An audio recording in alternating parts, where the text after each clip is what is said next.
కొన్ని రోజుల కిందట మాట్లాడుకున్నాం గుర్తుందా? వైఎస్ఆర్ కాంగ్రెస్ పార్టీ ఎమ్మెల్సీ కల్పలతారెడ్డి గారి వాళ్ళ స్వయాన ఆడబిడ్డ కూతురు భూమికారెడ్డి హైదరాబాద్‌లో జరిగినటువంటి ఒక రోడ్డు ప్రమాదంలో ప్రాణాలు కోల్పోయారు.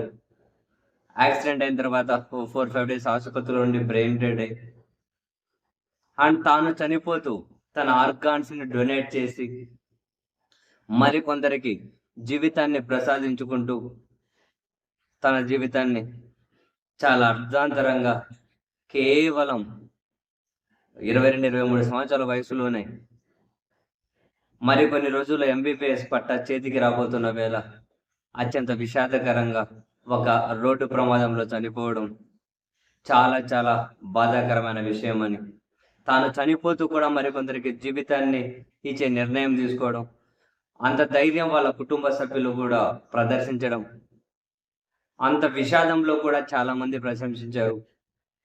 ఆ యువ డాక్టర్‌ని చాలామంది నెటిజన్స్ కూడా తన ఫోటోలు, తన రీల్స్‌గా షేర్ చేసుకుంటూ తనను బాధలో కూడా ప్రశంసించారు.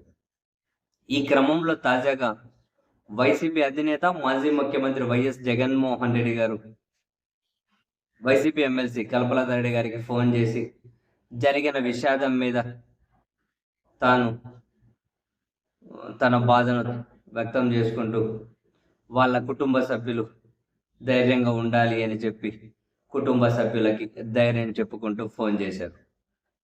యాక్చువల్‌గా జగన్మోహన్ రెడ్డి గారు తన దృష్టికి ఈ విషయం వచ్చిన తర్వాత ప్రస్తుతం బెంగుళూరులో ఉన్నట్లున్నారు. అక్కడి నుండే ఫోన్ చేసి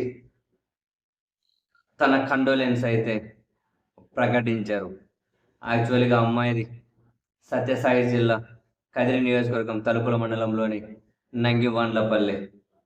అమ్మాయి వాళ్ళ స్వయాన మేనమామ అంటే కల్పలతారెడ్డి గారి భర్త గారు కూడా విద్యాశాఖలో ఒక ఉన్నత ఉద్యోగి బండ్లపల్లి ప్రతాప్ రెడ్డి అని. సో ఒకటే అమ్మాయి వాళ్ళ తల్లిదండ్రులకి కరెక్ట్‌గా ఎంబీబీఎస్ పట్టా తీసుకునే సమయంలోనే రోడ్డు ప్రమాదంలో చనిపోవడం నిజంగానే ఆ తల్లిదండ్రులకి తీరని శోకాన్ని అయితే మిగిల్చింది.